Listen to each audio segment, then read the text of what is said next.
Now, preview time. So let's take a look at what's coming your way.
What's going on, everybody? Welcome to another brand new installment of Renegades Reviews, exclusively here as always on the Casa D18 Studios channel.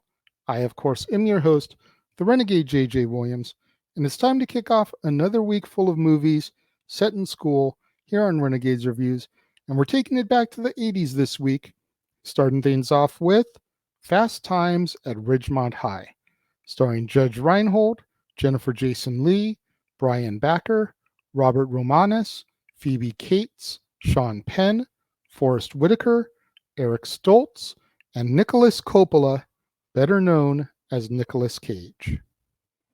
What's going on, everybody? Thank you for joining me here once again for another brand new installment of Renegades Reviews. And as I said during the introduction, we're taking it back to the 80s this week for movies set in school. And no better way to kick things off than with Fast Times at Ridgemont High. And as our movie opens, Brad Hamilton is a popular senior at Ridgemont High School, a fictional school in the San Fernando Valley, and he's looking forward to his final year at school. He has a job at All American Burger, his 1960 Buick LeSabre car is almost paid for, and he plans to break up with his girlfriend, Lisa, so that he can be completely eligible during his senior year.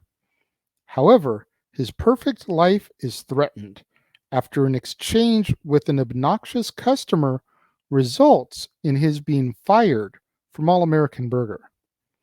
When Brad attempts to tell Lisa how much he now needs her, she informs him that she wants to break up with him in order to date other guys.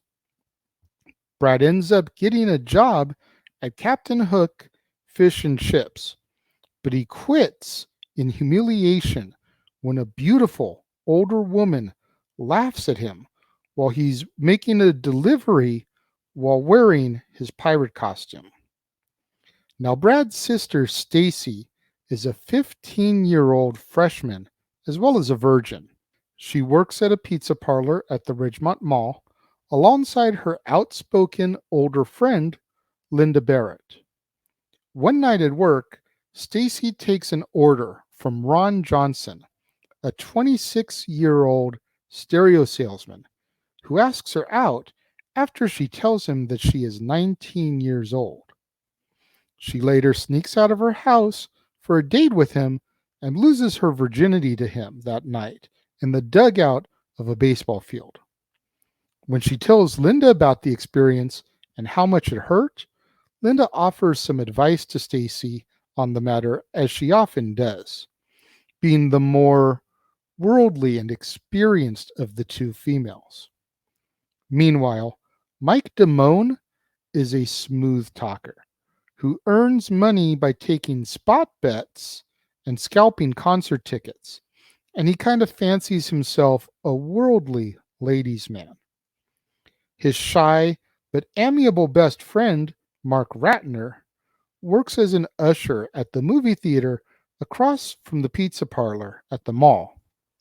And when Mark develops a crush on Stacy, Damone lets Mark in on his 5 secrets for picking up girls. Damone later persuades Mark to ask Stacy out on a date to a German restaurant. Afterwards, at her home, Stacy invites Mark into her bedroom, where they look at her photo album together. They began to kiss, but a nervous Mark abruptly leaves after Stacy attempts to seduce him. She mistakenly interprets his shyness as disinterest, and Linda quickly advises her to move on and find another boy. After he drops by her house unannounced, Stacy becomes interested in Damone. She invites him to her pool, which quickly leads to them having sex in the pool house, during which Damone ejaculates very quickly. Meanwhile, Brad, who has become kind of sullen and withdrawn since his breakup with Lisa and the loss of his job at All American Burger, is caught masturbating in the bathroom by Linda after he fantasizes about her exposing her breasts to him at the pool. Stacy later informs Damone that he has gotten her pregnant, and he claims that she wanted the sex more than he did, which she vehemently denies. Stacy then asks him to cover half the cost of an abortion and provide her with a ride to the clinic, which Damone agrees to. However, unable to come up with his half, despite attempts at calling in debts owed from his business dealings, Damone abandons Stacy on the day of her appointment. She then lies and asks her brother Brad to drive her to a bowling alley in order to meet friends, but when he leaves, he sees her cross the street to the abortion clinic in his rearview mirror. Brad then waits for Stacy and he confronts her about the abortion. Stacy makes Brad promise not to tell their parents, but does not divulge who actually got her pregnant. When Stacy tells Linda that Damone abandoned her and did not pay for his half, Linda becomes furious. The next day, Damone finds his car spray painted with the word prick as revenge, and his locker spray painted with the words little prick. Mark then confronts Damone about his involvement with Stacy, and they almost get into a fight, but the gym teacher breaks it up. Now, someone who we haven't really talked about yet is Jeff Spicoli, a carefree stoner and surfer who runs afoul of history teacher Mr. Hand. One evening, Spicoli wrecks the Chevrolet Camaro of Ridgemont High's star football player, Charles Jefferson, during a joyride with Jefferson's younger brother. Spicoli covers up the damage by making it look like the car was destroyed by fans of Ridgemont High's rival sports team, Lincoln High School. When Ridgemont plays Lincoln, Jefferson, furious about his car, brutally tackles several of Lincoln's players and almost single-handedly wins the game. On the evening of the graduation dance, Mr. Hand visits Spicoli's house and forces him to make up 8 hours worth of class that he had wasted over the course of the school year. The two men have a history session that lasts all the way up until Mr. Hand is satisfied that Spicoli has understood the lesson, and the two show that they respect one another. As the movie draws to its end, Mark and Stacy start dating again. Mark makes peace with Damone. Damone is busted scalping Ozzy Osbourne tickets and is forced to take a job at 7-Eleven. Brad takes a job at a convenience store as well and is promoted to store manager after foiling an armed robbery attempt with some help from an oblivious Spicoli. Spicoli saves Brooke Shields from drowning and blows the reward money by hiring Van Halen to play at his birthday party. Linda attends college in Riverside and moves in with her abnormal psychology professor, all while Mr. Hand maintains his belief that everyone is on dope. Fast Times at Ridgemont High is a classic film that, believe it or not, I had never seen before until I watched it to review this. Hard to believe, I know. With all the movies that I own, with growing up in the 80s, with stars in this movie like Nicolas Cage, Sean Penn, Jennifer Jason Leigh, Judge Reinhold, etc., that I never would have seen this film. But for whatever reason, I haven't. Now, I have. I can move it off of that list of movies that I need to see before I die. It's on the list of movies that I have seen. And it was fun. It was a cool little romp. It was cool seeing Judge Reinhold and Jennifer Jason Leigh and Phoebe Cates and all the names that I kind of just rattled off there when they were much younger starting off. When you look at what Sean Penn morphed into in the late 80s, early 90s, and today, and you look at him in this, he's almost unrecognizable. Seriously. Like, you put this up against something like Dead Man Walking, worlds apart. Nicolas Cage, billed as Nicholas Coppola, very first movie role ever. Granted, he's not in it a lot, it's minor, but he's there, and you see him, and you know it's him, because his look doesn't change. Jennifer Jason Leigh, Phoebe Cates, gorgeous as always. Obviously, the iconic scene with Phoebe Cates getting out of the pool from this movie. Judge Reinhold, go on to Beverly Hills Cop, 1, 2, and 3. Go on to be in the Santa Claus, 1, 2, and 3. Vice versa with Fred Savage. Like, the man had a storied career off of this movie. And it's just so cool to see the humble beginnings of some of these kids, some of these people, some of these legendary Hollywood names today before they were stars, so to speak. I thoroughly enjoyed it. And if you haven't seen this movie yet, like I hadn't until I watched it to review it, I do highly recommend getting out there, finding a copy, finding it on your local streaming platforms, finding it in a secondhand store or a Walmart, Target, if you can find one still carrying media. Buy it, rent it, watch it. And when it comes to my review of Fast Times at Ridgemont High, I'm going to give it 4 out of 5. Like I said, it's a classic. It was funny. It was good. The star power is amazing. The soundtrack is awesome. Every part of this movie fires on all cylinders, and it just needs to be commended for that. It was an all-star movie before the cast became all-star. Really, when you think about it. As if this movie with this cast was made today, it would be considered an all-star movie. But no one knew who these people were back then.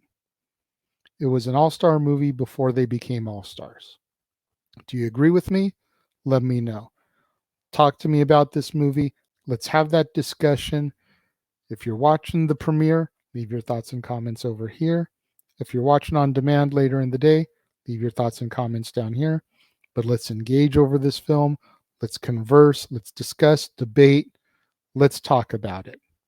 And make sure you guys tune in later today, both right here on the Casa D18 Studios channel, as well as over on the Jeff Meacham Network, as it's time for another edition of The Dads, Not Always on Wrestling, as Jeff and I discuss our top 10 TNA X Division champions.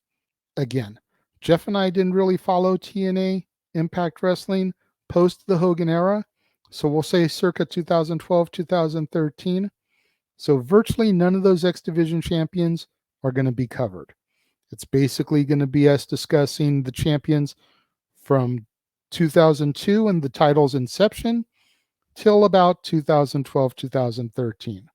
Reason being is since we weren't really watching, we're not educated enough on some of the stars that held the belts then, unless they were repeat title holders that had already held the belt, to really wax philosophically and give educated opinions and discussions about those particular champions.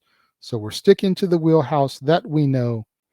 And then make sure you tune in tomorrow, right back here on the Casa D18 Studios channel, when it'll be time once again for Stat Boys Sports Bar. Come on in, pull up a bar stool. Remember, the food is hot, the beer is ice cold, the seats are warm. So pull up a stool and enjoy some conversation and some discussion about the week in professional sports. You're not going to want to miss out on any of that content, both right here on the Casa D18 Studios channel, as well as over on the Jeff Meacham Network. So make sure you're subscribed and all that good stuff. To all my loyal fans and viewers out there, thank you for tuning in and joining me here today. It means more to me than you'll ever know. Make sure you smash that like button, Make sure you're subscribed. Make sure that notification bell is turned on. That way you're alerted anytime a video drops right here on the Casa channel or anytime we go live. Make sure you share this video with your family, friends, loved ones, movie lovers, cinephiles, co-workers, Judge Reinhold fans, Sean Penn fans, Phoebe Cates fans, Nicolas Cage fans, anybody you can think of who would enjoy this film. Make sure you share this with them. It's the only way we're going to boost up my visibility and the YouTube algorithms so that I can eventually get monetized, make some money on this endeavor. Thank you again for tuning in and joining me today. As I said, it means more to me than you'll ever know. And I will see you guys next time.